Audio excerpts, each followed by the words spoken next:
Là, je vous ai rassemblé avec la permission d'Allah toutes les informations nécessaires pour savoir comment nettoyer mon bait. Mon bait, c'est ma boîte, c'est ma poitrine.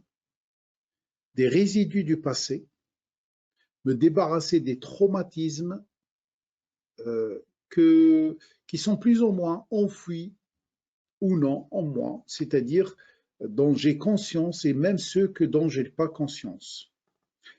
Et bien sûr, c'est une technique plus simple qui te permette de plonger dans ton passé sans trop souffrir. Aussi, cette formation va te permettre d'éliminer les obstacles internes qui t'empêchent de vivre l'instant. Et aussi, elle va te permettre de tracer un chemin pour goûter le plaisir de la paix intérieure. Bien sûr, quand je dis elle va te permettre, c'est-à-dire que les informations qui sont dedans sont les ingrédients pour que tu puisses toi-même aller plus loin et profiter de cette formation. Tu peux même profiter de cette formation pour connaître tes qualités, connaître les qualités qui te manquent, etc. C'est énorme. Cette formation, elle touche à tous les domaines de la vie. Croyez-moi, c'est énorme. Cette formation, elle est énorme. Très bien. À qui est destinée cette formation? Cette formation est destinée à une personne qui évolue vers le Créateur et qui désire supprimer tous les obstacles invisibles qui l'empêchent d'évoluer davantage.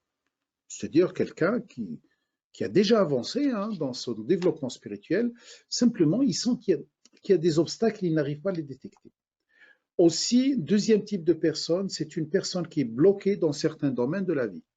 Tu vas trouver tu es dans ça, tout va bien dans le domaine professionnel, mais ça ne va pas dans le couple.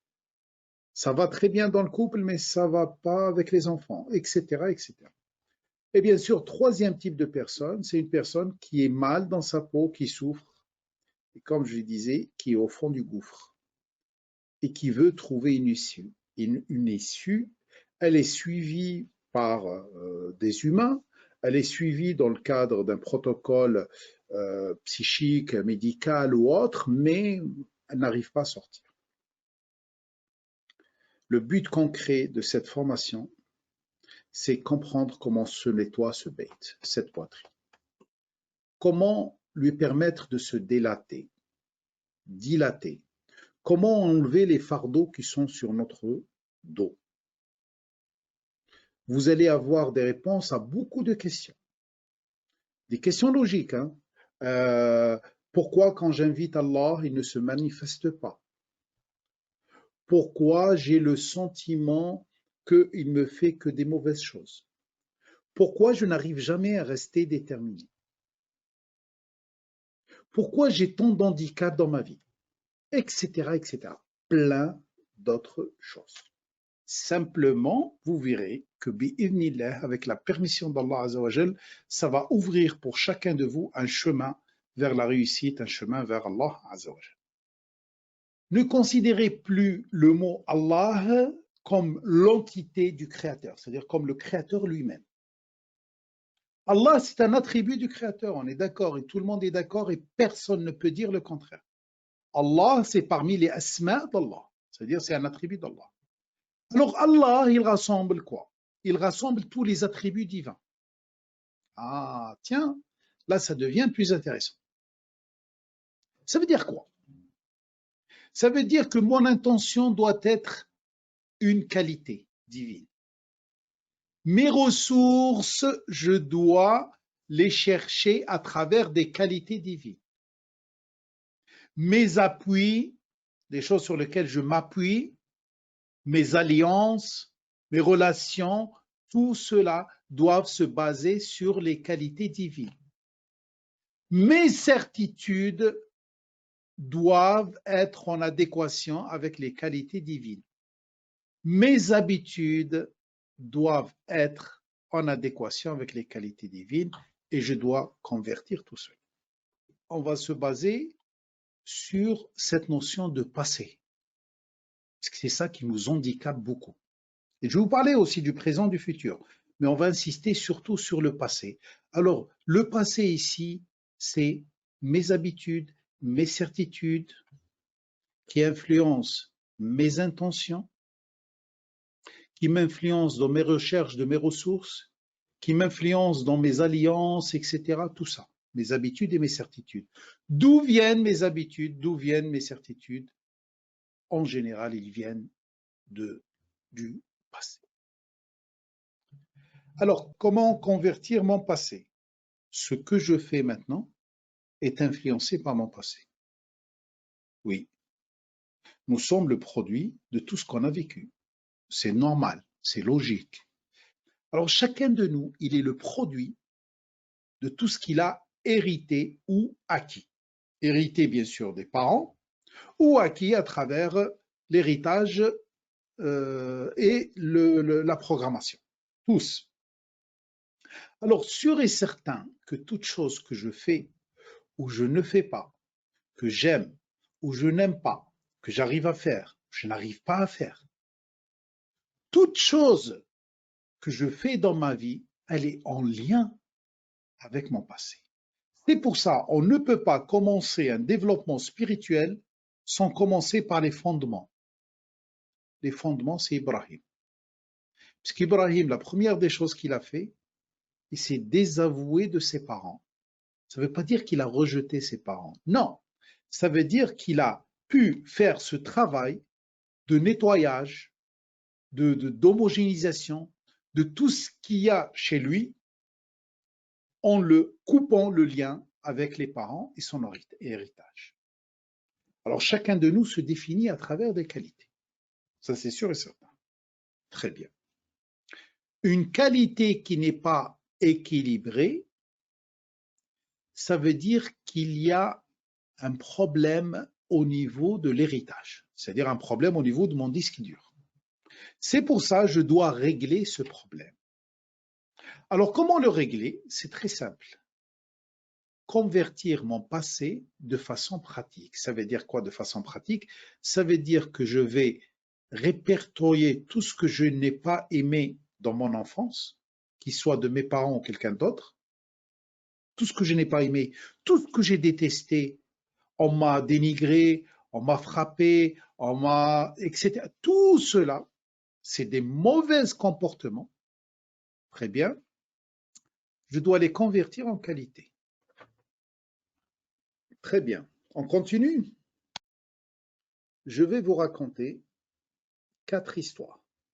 Mon meilleur ami ne vient plus quand je l'invite. Le cuisinier qui a peur de son couteau. L'enfant qui allait être tué. Et je finis par le robot qui prépare ses crêpes, qui prépare des crêpes. Vous allez me dire, Reda, oh, je ne suis pas venu ici à la formation pour que tu me racontes des histoires. Non, ces histoires-là, souvent, et chacun de nous les vit tous les jours. Et ça explique plusieurs choses. Comment veux-tu qu'Allah accepte ton invitation alors que tu penses de lui, tu penses du mal de lui? Comment veux-tu utiliser les outils qu'Allah t'a donnés alors que tu les vois comme des outils de torture? Comment veux-tu avancer dans ta vie sans comprendre la logique divine? Comment veux-tu utiliser des dossiers dans ta mémoire qui ne sont pas nommés au nom d'Allah? Et là, avec ces 4 histoires, Inch'Allah, la dernière fois il y avait 3, maintenant elles sont 4.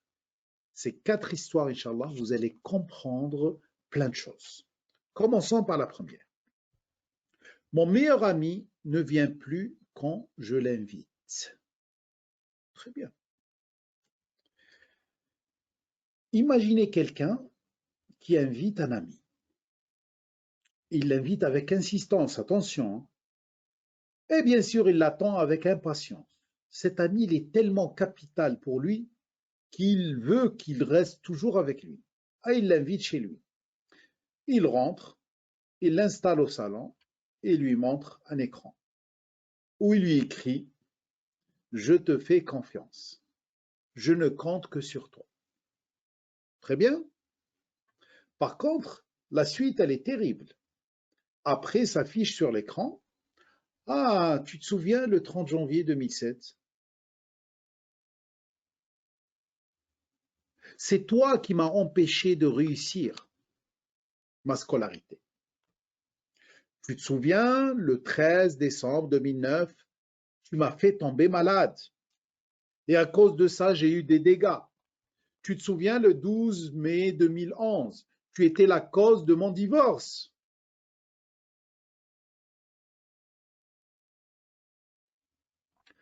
Le 16 avril 2015, tu étais la cause de mon handicap. Tu étais la cause d'un accident qui a causé mon handicap. Et le 5 août 2017, tu ne m'as pas défendu. J'étais agressé devant toi. Tu étais témoin, tu ne m'as pas défendu. Actuellement, à cet instant-là, tu es la cause de mon enfermement, de mon confinement. Là, je n'arrive pas à sortir de la maison, c'est à cause de toi. Voilà. Ça, c'est ce que tu penses de ton ami. Alors, qu'est-ce que vous imaginez, qu'est-ce qu'il va faire cet ami-là? Est-ce qu'il va rester dans votre bête, dans votre demeure, ou il va partir? C'est contradictoire tout ça. Si vous voulez résumer tout ce qu'il lui a dit, même si au départ il lui a dit je te fais confiance, je ne compte sur toi, c'est une invitation à ne plus revenir. Et vous allez me dire oui, bah, c'est logique. S'il y a quelqu'un qui me fait ça, même s'il m'invitera la prochaine fois 1000 fois, je ne viendrai pas. Très bien. Ok. Voilà. Je crois que vous avez compris cette histoire, ce récit, cette histoire plutôt, puisque cette histoire résume le fait que euh, on le fait, et cet invité, malheureusement, c'est Allah. Comment veux-tu qu'Allah accepte ton invitation? Sachez que le mot dua, astad'i, yad'u, etc., veut dire invitation. J'invite Allah. Je l'invite à venir m'aider.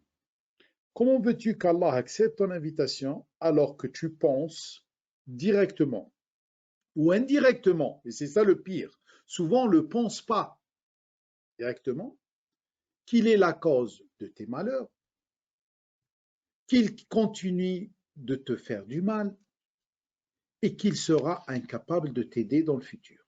Tu vas me dire non, mais Reda, je ne le pense jamais moi. Je n'ai jamais pensé ça. Très bien. On revient à cette personne qui était agressée à l'âge de 8 ans dans la rue. Elle était toute seule. Il y avait un adulte fort, méchant, qui l'a agressée. Qui était témoin? Vous allez me dire, bah, il n'y avait personne. Si, il y avait Allah. Etc. Chaque fois que même on discute entre nous, on a une conversation secrète, Allah est là. Allah est là, il est présent avec nous, il connaît l'intention de chacun de vous. Et il connaît ce qu'il y a dans votre poitrine. Est-ce qu'il a laissé faire? Bien sûr, il a laissé faire. Bah, sinon, bah, la personne ne pouvait pas t'agresser, te faire du mal ou même te violer. Ah, ça veut dire que Allah, là, tu es en train de l'accuser, Reda, de non-assistance de personnes en danger. Moi, je ne l'accuse pas, puisque je peux comprendre que Allah ne laisse faire que les bonnes choses. Et toi aussi, j'en suis sûr que tu le sais très bien, que Allah ne laisse faire que les bonnes choses pour toi, surtout un enfant. Un enfant, il n'est pas dans le cadre de la correction. Peut-être quelqu'un dans le cadre de la correction, et même la correction, c'est pour le corriger, pour l'empêcher de faire du mal. Mais là, c'est un enfant. Pourquoi il a laissé faire ça? Tant que tu expliques cela comme un malheur, ça veut dire que tu es en train de m'expliquer qu'Allah a laissé faire ça juste pour te faire souffrir toute ta vie. Et dans ce cas, tu continues à enregistrer cette information et ce que tu as vécu quand tu étais petit comme Allah est la cause de telle agression. Allah est la cause de tous mes malheurs. Allah est la cause de la perte de ma maman alors que j'avais 3 ans. Alors comment veux-tu qu'Allah accepte ton invitation? Et en plus, pire, tu peux actuellement, à chaque fois que ça t'arrive quelque chose qui n'est pas à ton goût, que tu sois triste, c'est normal, que tu souffres, c'est normal, mais que tu te révoltes en considérant que c'est du mal et tu l'enregistres dans ta mémoire comme quelque chose de mal qui t'est arrivé, non. Comment veux-tu que Allah t'aide et t'invite quand tu l'invites dans le futur, alors qu'à chaque fois que tu penses à un projet, tu dis c'est impossible. Oh, ça ne marchera pas. On dirait que c'est toi qui fais. D'ailleurs, il faut que tu saches, c'est pas toi qui fais, c'est lui qui fait. Et quand tu dis c'est impossible, tu es en train de dire qu'il est impossible qu'il réussisse cela. Tu vas me dire non, Reda, là, t'exagères. Moi, je dis impossible que moi je réussis. Mais attention, normalement, Allah, il t'a dit invite-moi simplement, je serai là. C'est moi qui te fais, c'est pas toi qui fais. Alors, si tu penses que plus tard il va te laisser tomber, ça veut dire que tu as une mauvaise pensée de celui que tu invites jour et nuit pour venir vers toi. Votre responsable d'évolution a dit, invitez-moi, je me disposerai favorablement à vous répondre, ou à vous répondre favorablement. Ceux qui se sentent au-dessus de ma programmation, ils vont rentrer dans un cercle où ils vont vivre un enfermement, d'accord, poussé, avec une entrée poussée. Alors, comment veux-tu qu'Allah accepte ton invitation alors que tu penses cela? Et de là vient l'utilité de revoir, comme je vous ai montré tout à l'heure, tous les dossiers de ta vie et les convertir. Les convertir. Tout ce que tu as vécu, c'est pas malheur. Si tu veux un modèle clair, souviens-toi de Youssef. Alors le plan d'Allah, il est plus large de ce que vous pensez. Alors, il suffit simplement d'accepter. D'accepter, et lui, il accepte ton invitation. C'est pour ça Allah, il n'accepte que l'invitation des musulmans. Muslim, c'est-à-dire celui qui est en paix avec Allah, qui ne pense pas des mauvaises choses d'Allah.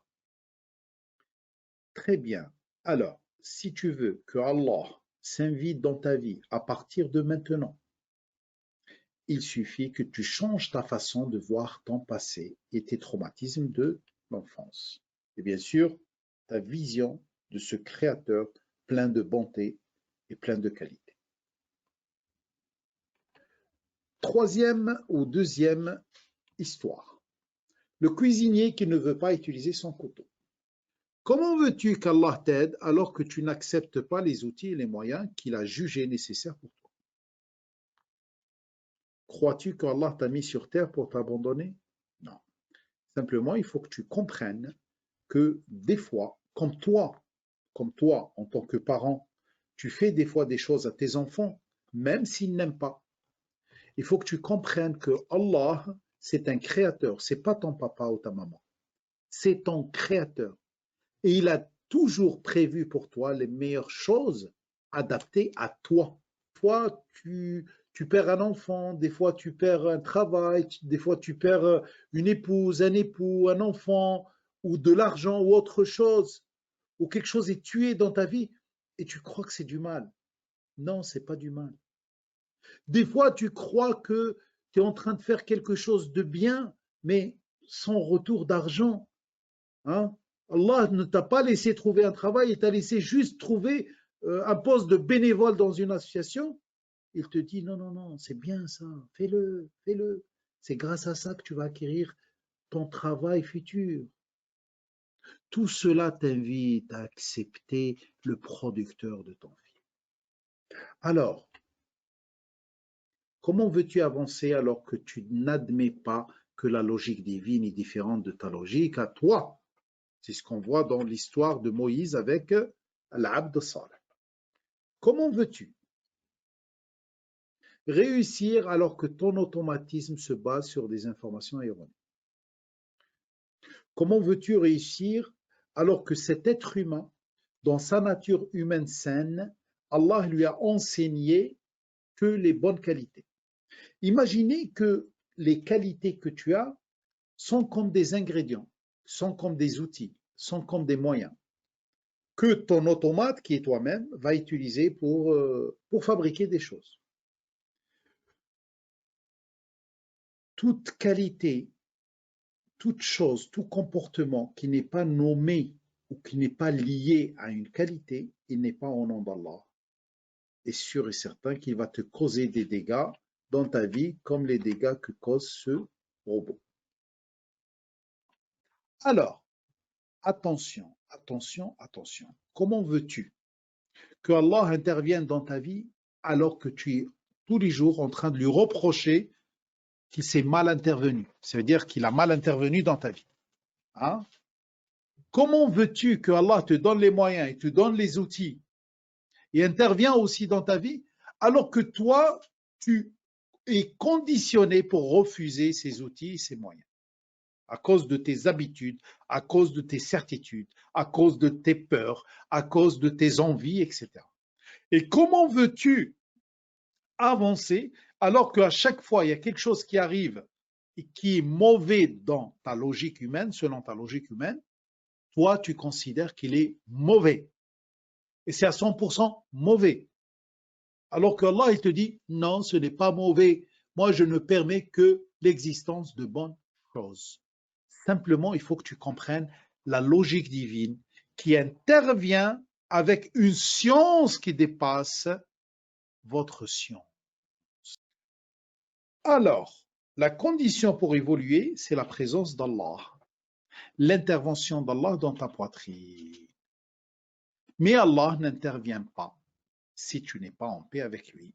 C'est pour ça la condition première pour ton élévation, c'est l'Islam.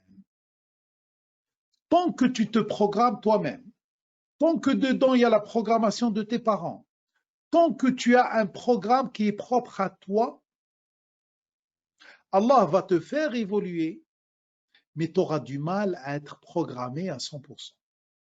Quand tu nies tout ça, bien sûr, il n'y aura même pas de programmation. Il n'y aura même pas de communication avec lui. Il faut le laisser te programmer. Comment veux-tu le laisser te programmer alors que tu penses de lui ce qu'on a vu tout à l'heure? Alors que tu n'acceptes pas son programme. C'est-à-dire, tu n'acceptes pas ce qui se passe dans ta vie, tu n'acceptes pas ce qui se passe à l'extérieur. Alors tu n'acceptes pas son programme, tu n'acceptes pas ce qu'il a programmé. Bah, c'est logique que, de ce fait, tu ne le laisses pas te programmer. Car le laisser te programmer exige l'acceptation de ce qu'il décide. Et souvent, on n'accepte pas ce qu'il décide indirectement, comme je vous ai dit tout à l'heure. Une révolte contre une situation, si tu refuses sa programmation et tu refuses son aide, bah, automatiquement, tu n'es pas en paix avec Allah. Si tu n'es pas en paix avec Allah, ta poitrine se rétrécit, puisqu'il n'y a plus de lumière dedans. Si ta poitrine se rétrécit, tu n'arriveras pas à trier les idées et tu seras envahi par les mauvaises idées. Alors la solution, le début, c'est de gagner cette paix avec Allah. Alors, la solution. La solution que je vous présente dans cette formation, bien sûr, je peux vous proposer des solutions pour toute votre vie. Des solutions dans tous les domaines. Mais là, je vais vous présenter le bar. Ça veut dire, je vais vous présenter le bureau. Construisez déjà la base. La base, c'est rebâtir les fondations de ton beit. Quand tu vas rebâtir les fondations de ton beit, comme c'était la procédure de Ibrahim, tu vas convertir tes handicaps en atouts. Et bien sûr, tu vas avoir le beit qu'il faut, c'est-à-dire qui est confortable et en sécurité. Et là, c'est bon, rien ne peut t'atteindre. Maintenant, pour que vous puissiez comprendre tout ce que je vous ai dit,